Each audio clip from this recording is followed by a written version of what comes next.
walking on a pink cloud. So I asked her last night at a graduation prom, and she said yes. We're going to be married in August. Wow, married? But she's just finishing high school, and you still have 2 years at the university. That's a tough road, Larry.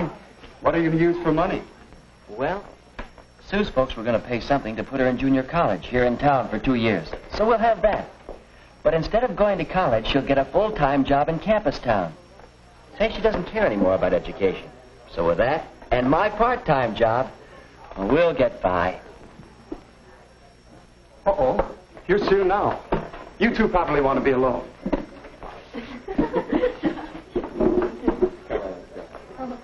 Sue, honey.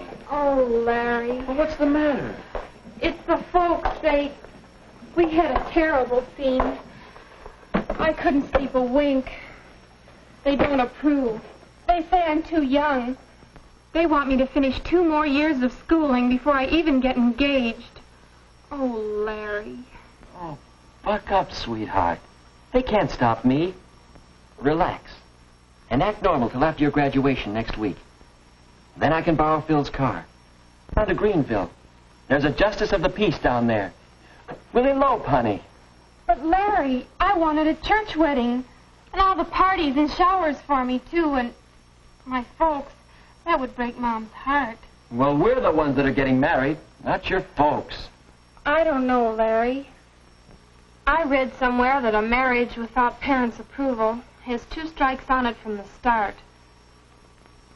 But if eloping's the only way... No, maybe it isn't. Maybe you could convince your folks that you should get married. But how, Larry? How?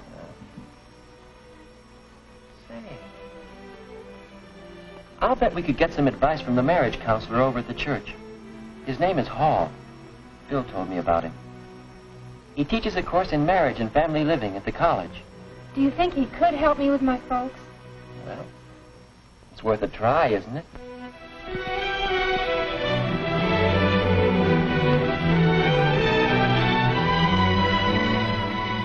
My folks don't understand the way I feel. So that's the story, Mr. Hall. Do you think you can help us get married? Why, I'm in favor of marriage. In fact, I spend a good deal of my time helping people to get ready for marriage. Now, let's see. You've known each other for... 3 months, 1 week, 2 days, and 17 hours. And you're 18, Sue? And 19, Larry? Have either of you ever been in love before? Well, but not like this. This is the real thing. Yes. I had a chum in college who had the real thing with 8 successive girls. Oh. Oh, it's all right if you have it, fine. It's a very important factor in building a happy marriage. But tell me, how do you know it's real love, the kind you can get married on? Why, ever since I first met Larry, I haven't wanted to date anyone else. The whole 3 months now. And besides, I haven't even had 1 quarrel with him. No quarrels? Why not? No differences of opinion? Or no opinions? What do you talk about on your dates? Oh, movies and popular songs. Orchestras, dancing. And... Larry's chosen profession, engineering? No, I don't understand any of it. I don't like to hear about it. Why, Sue, honey, I didn't know you felt that way. Well, it seems you two may have some things to talk over and settle. Might well ask yourself some questions before you get too serious about marriage. Well, what do you mean? What sort of questions? Well, questions for Cupid. You might say he should ask them before he fires those arrows. We call this Cupid's checklist. First, do you have similar backgrounds, similar bases for your ideals and standards? Second, are you real friends, comrades, pals through thick and thin? And third, do you both understand marriage? Oh, not the kind in most movies or in most popular songs, but the real everyday kind of marriage, between real people. Do you understand it? Oh, golly, Mr. Hall, I don't know the answers to all those questions. I just know that I'm in love with Sue. Is that bad? No, that's good. Sure.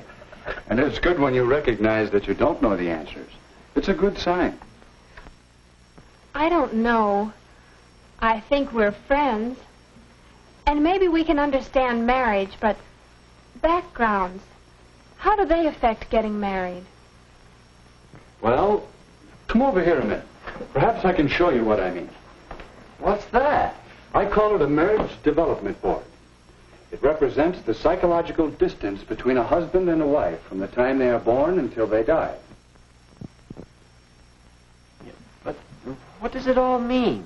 Well, let's set it up for you and Sue. When you are born, you inherit a great many differences from your parents. That's part of your background. That makes sense, all right.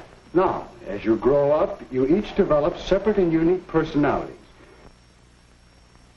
Your mental growth, your emotional outlook, your standards and ideals. Larry, your distinctly masculine outlook on life, and Sue, your feminine way of looking at things, your capacities to love and be loved. In these and many other ways, you each acquire a background, so that when you first met, you were probably farther apart, probably more distinct individuals than when you were born. But I don't want to marry a girl like me.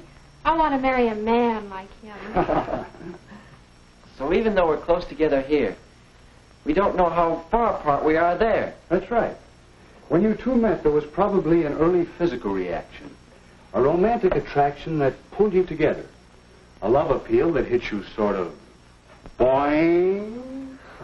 How did you know? Well, it happened to me. It happens in some degree to most couples who become happily married. But it takes more than this boing. For you see, if you're too far apart psychologically, if your backgrounds are not similar enough, it can cause a great deal of argument and unhappiness until... It's gone. Where'd it go? That's what you'll be saying about your romantic love if these other things cause a breakup. No, sir. This is forever with Larry and me. Fine, I hope so. But don't you think it's wise to take time to find out how much strain these differences might put on your romantic love? But there isn't any time. Larry's going away in a couple of months. Yes. Did you two ever see these figures on length of engagement and how it relates to chances for happiness in marriage? No. Two separate studies showed the chance for happiness improves with a longer engagement period. It's fair for 6 months, better for a year or 2 years. Is that because there's a better chance to find out some of these differences and become real friends? Yes, a chance to find out if your relationship will wear well. Yes, but can't we settle these differences after we're married? And if you aren't successful,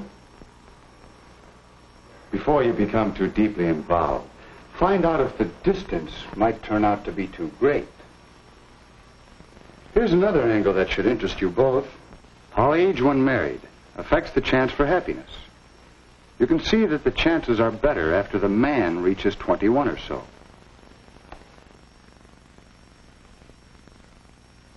And the same study showed that the woman must be 19 or 20 before the chances for happiness begin to be good. But why? What's the difference between 19 and 21 or so? The difference is in you the next few years. You, Larry, and you, Sue. Young people seem to change and mature in these years from 18 to 21 or even later. So that a person you might marry at 18 or so will seem like quite a different person to you a few years later. Gee, hon. Doesn't take an engineer to see that we're on the bad part of the curve of these graphs. All of them. Yeah. I see our chances aren't so good now. What are we going to do? I thought you were going to help us get married.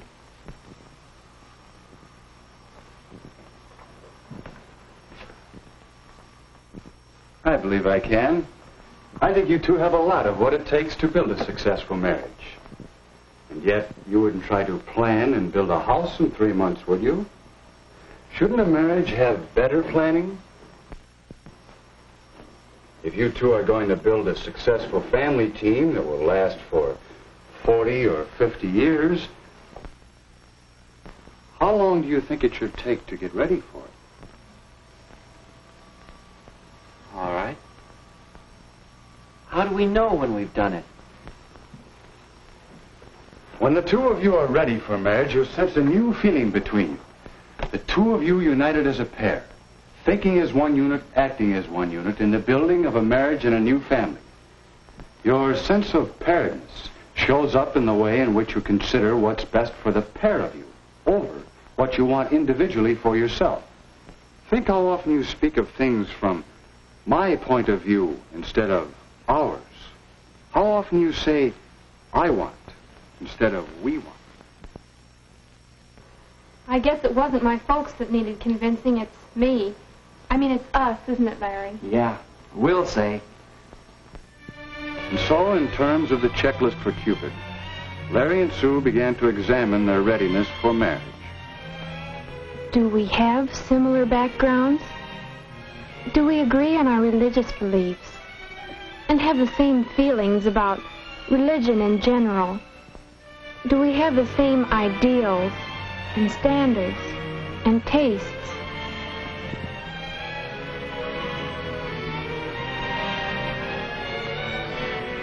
Do we enjoy the same friends? Do we share the same interests?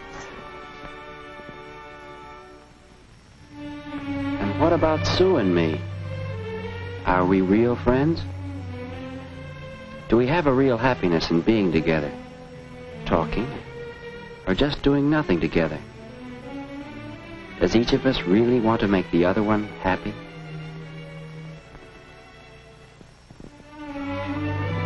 Do we have a real interest in each other and a sense of pride in each other?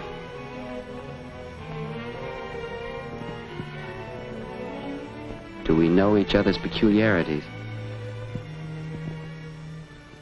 Do we both have a spirit of give and take? Can we quarrel and come out of it with something better than before?